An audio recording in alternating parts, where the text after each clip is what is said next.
Welcome viewers. আজকে আমরা আলোচনা করব দীর্ঘ 200 বছরের ব্রিটিশ শাসনের অবসানে 1947 সালে ভারত যখন স্বাধীন হয় তখন কিভাবে উন্নয়ন পরিকল্পনা রচিত হয়েছিল, অর্থাৎ তৎকালীন অনুন্নত অর্থনীতি থেকে কিভাবে আজকের এই বিকশিত ভারত গঠিত হয়েছে সেই ইতিহাস জানতে গেলে পঞ্চবার্ষিক পরিকল্পনা জানতে হবে। সোভিয়েত ইউনিয়নের উন্নয়ন মডেলকে সামনে রেখে ভারতে কিভাবে পঞ্চবার্ষিকী পরিকল্পনা রচিত হয়েছিল সে সম্পর্কে আজকে আমরা সংক্ষেপে আলোচনা করব।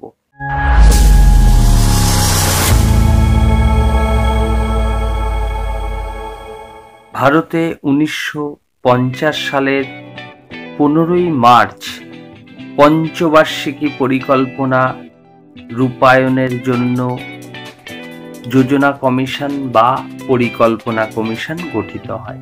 মূলত সরকারের পরামর্শদাতা প্রতিষ্ঠান হিসাবেই যোজনা কমিশন বা পরিকল্পনা কমিশন গঠন করা হয়েছিল।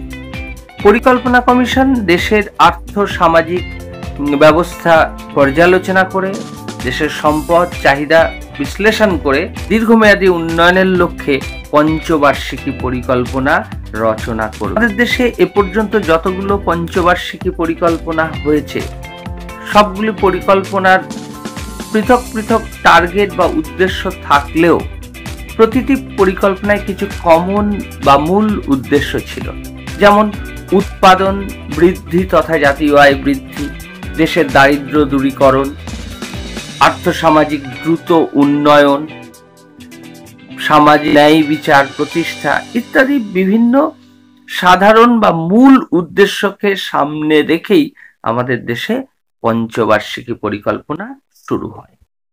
প্রথম পঞ্চবার্ষিকী পরিকল্পনা প্রবর্তিত হয় বা চালু হয় 1951 সালের 1 এপ্রিল। যদিও ফাইনাল ডকুমেন্ট এই পরিকল্পনার প্রকাশিত হয়েছিল 1952 সালের ডিসেম্বরে। এই পরিকল্পনার মূল লক্ষ্য ছিল আমাদের দেশের কৃষি ও সেচ ব্যবস্থা উন্নয়ন। আসলে ওই সময় দেশে খাদ্য সংকট তীব্র ছিল এবং স্বাধীনতার পর সেই মুহূর্তে আমাদের দেশে মূলত কৃষি প্রধান অর্থনীতি ছিল, তাই কৃষির উপরই অত্যধিক গুরুত্ব আরোপিত হয়েছিল প্রথম পঞ্চবার্ষিকী পরিকল্পনায়। প্রথম পঞ্চবার্ষিকী পরিকল্পনাকে সফল বলা যায় কারণ এই পরিকল্পনায় নির্দিষ্ট লক্ষ্যমাত্রা অর্জিত হয়েছে। 1 এপ্রিল 1956 সালে দ্বিতীয় পঞ্চবার্ষিকী পরিকল্পনা শুরু হয়, যা 1961 সালের 31 মার্চ শেষ হয়। এই পরিকল্পনাটি ও আমাদের অর্থনীতির ক্ষেত্রে অত্যন্ত গুরুত্বপূর্ণ, কারণ এই পরিকল্পনায় মূল ও ভারী শিল্পের উন্নয়নের উপর অত্যধিক গুরুত্ব আরোপিত হয়েছে। প্রকৃতপক্ষে এই পরিকল্পনাটা নেহেরু মহলানবিশ মডেলের উপর ভিত্তি করে গড়ে ওঠে। এরপরে তৃতীয় পঞ্চবার্ষিকী পরিকল্পনা। তৃতীয় পঞ্চবার্ষিকী পরিকল্পনা শুরু হয় 1961 সালের 1 এপ্রিল, যা শেষ হয় 31 মার্চ 1966 সালে। এই পঞ্চবার্ষিকী পরিকল্পনার মূল লক্ষ্য ছিল স্বনির্ভরতা, সেলফ সাফিসিয়েন্সি। কিন্তু অত্যন্ত দুর্ভাগ্যজনক হলেও সত্যি যে এই সময় more than 5% annual growth rate target করা হয়েছিল, কিন্তু ওই পরিকল্পনার কালীন সময়ে ভারতের সাথে চীন, যুদ্ধ, দুর্ভিক্ষ বা প্রাকৃতিক বিপর্যয় ইত্যাদি বিভিন্ন কারণে লক্ষ্য পূরণ হয়নি। অর্থাৎ বলা যেতে পারে যে এই পরিকল্পনাটা তার লক্ষ্য পূরণে সমর্থ হয়নি। এবং তৃতীয় পঞ্চবার্ষিকী পরিকল্পনা যখন শেষ হয় তারপরে চতুর্থ পঞ্চবার্ষিকী পরিকল্পনা শুরু হতে পারেনি আমাদের আর্থিক সংকটের কারণে। তৎকালীন সময়ে অর্থাৎ 1966-67 1967-68 এবং 1968-69 পরপর 3টে বছর পঞ্চবার্ষিকী পরিকল্পনার পরিবর্তে দেশে বার্ষিক পরিকল্পনা বা অ্যানুয়াল প্ল্যান গঠিত হয় বা রচিত হয়। পরপর এই 3 বছর 3টি বার্ষিক পরিকল্পনা রচনা হওয়ার এই ঘটনাকে আমরা বলি পরিকল্পনা ছুটি বা প্ল্যান হলিডে। 1969 সালের 1 এপ্রিল ভারতের চতুর্থ পঞ্চবার্ষিকী পরিকল্পনা আবার শুরু হয় এবং এই পরিকল্পনাটি শেষ হয় নির্দিষ্ট সময়ে, অর্থাৎ 1974 সালের 31শে মার্চ। এই পঞ্চবার্ষিকী পরিকল্পনার মূল লক্ষ্য ছিল গ্রোথ উইথ স্টেবিলিটি, অর্থাৎ বৃদ্ধি এবং স্থায়িত্ব, অর্থনৈতিক উন্নয়নের প্রসার এবং তার সাথে সাথে স্থায়িত্ব বা স্টেবিলিটি অর্জন। 1974 সালের 1 এপ্রিল পঞ্চম পঞ্চবার্ষিকী পরিকল্পনা শুরু হয়। এই পঞ্চবার্ষিকী পরিকল্পনার মূল লক্ষ্য ছিল self reliance, achievement of self reliance বা স্বনির্ভরতা অর্জন। এই পঞ্চবার্ষিকী পরিকল্পনাতেই ভারতে প্রথম দারিদ্র্য দূরীকরণ এবং কর্মনিযুক্তি প্রকল্প সরকার ঘোষণা করে বা গ্রহণ করে।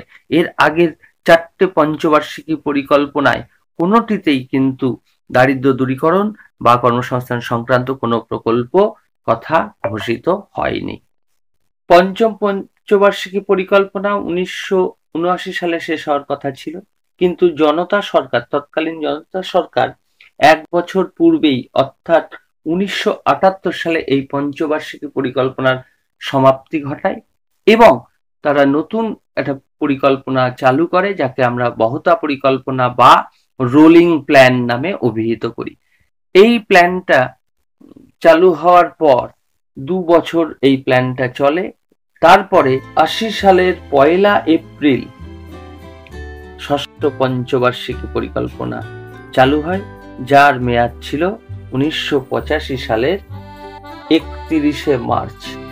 এই পঞ্চবার্ষিকী পরিকল্পনার মূল লক্ষ্য ছিল অর্থনীতির আধুনিকীকরণ, অর্থাৎ মডার্নাইজেশন অফ দ্য ইকোনমি।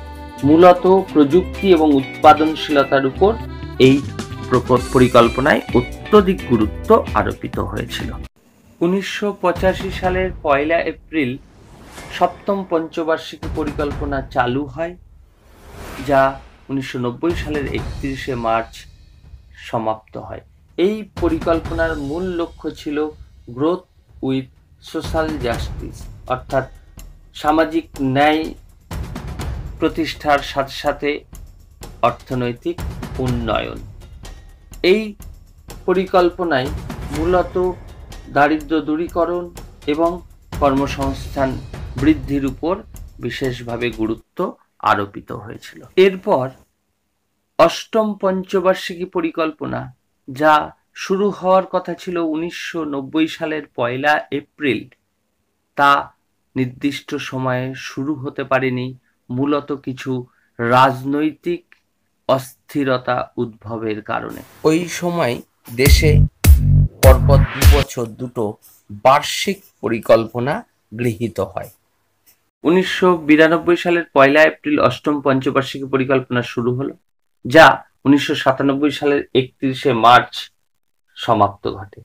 এই পঞ্চবার্ষিকী পরিকল্পনা মূল লক্ষ্য ছিল লিবারালাইজেশন অ্যান্ড রিফর্মস, অর্থাৎ এই পরিকল্পনায় উদারীকরণ এবং সংস্কারের উপর গুরুত্ব আরোপিত হয়েছিল। মূলত বেসরকারি ক্ষেত্রের প্রসার এবং দেশের বিনিয়োগে বেসরকারি ক্ষেত্রের অংশগ্রহণ বৃদ্ধি লক্ষ্যে এই পরিকল্পনাটা রচনা করা হয়েছিল। এরপর 1997 সালের 1 এপ্রিল নবম পঞ্চবার্ষিকী পরিকল্পনা চালু হয়, যা 2002 সালের 31শে মার্চ শেষ হয়। এই পঞ্চবার্ষিকী পরিকল্পনাতে সোশ্যাল জাস্টিস, অর্থাৎ সামাজিক ন্যায় প্রতিষ্ঠার উপর অত্যধিক গুরুত্ব আরোপিত হয়েছিল এবং মূলত এমপ্লয়মেন্ট অপরচুনিটি অর্থাৎ কর্মসংস্থানের সুযোগ সৃষ্টি বৃদ্ধির উপরেও বিশেষ গুরুত্ব আরোপিত হয়েছিল। 2002 সালের 1 এপ্রিল দশম পঞ্চবার্ষিকী পরিকল্পনা চালু হয়, যা 2007 সালে 31 মার্চ সমাপ্ত হয়। এই পরিকল্পনার মূল উদ্দেশ্য ছিল অ্যাক্সিলারেট গ্রোথ, অর্থাৎ দেশের প্রসারকে ত্বরান্বিত করা।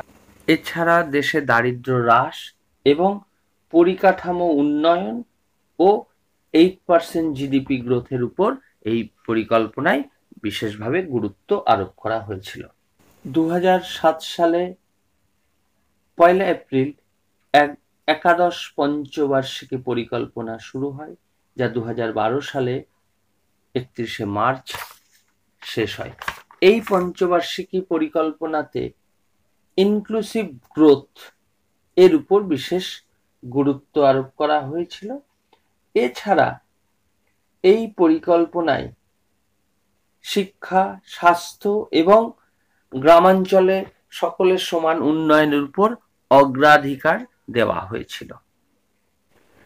ভারতের সর্বশেষ পঞ্চবার্ষিকী পরিকল্পনা 2012 সালের 1 এপ্রিল শুরু। পরিকল্পনাটিতে গুরুত্ব দেওয়া হয়েছিল দ্রুত এবং দীর্ঘস্থায়ী বা সুস্থায়ী অর্থনৈতিক উন্নয়নের উপর, অর্থাৎ ফাস্টার এবং ইনক্লুসিভ সাস্টেনেবল গ্রোথের উপর। এই পরিকল্পনার পরিসমাপ্তি ঘটে 2017 সালে। ইতিমধ্যে 2014 সালে এনডিএ সরকার কেন্দ্রে আসীন হলে পরিকল্পনা কমিশনের বিলুপ্তি ঘটায় এবং তার পরিবর্তে 2015 সালে নীতি আয়োগ গঠিত হয়। অর্থাৎ স্বাধীনোত্তর ভারতে অর্থনৈতিক উন্নয়নের যে দীর্ঘমেয়াদী পরিকল্পনা ভিত্তিক উন্নয়ন পরিকল্পনা রচনা করা হতো, সেই পঞ্চবার্ষিকী পরিকল্পনার পরিসমাপ্তি ঘটল 2017 সালে সর্বশেষ দ্বাদশ পঞ্চবার্ষিকী পরিকল্পনার মধ্যে দিয়ে। আশা করি তোমরা এই পঞ্চবার্ষিকী পরিকল্পনাগুলো সম্পর্কে বুঝতে পেরেছ। যদি ভিডিওটা ভালো লেগে থাকে তাহলে লাইক, কমেন্ট এবং চ্যানেলটা সাবস্ক্রাইব করার অনুরোধ রইল।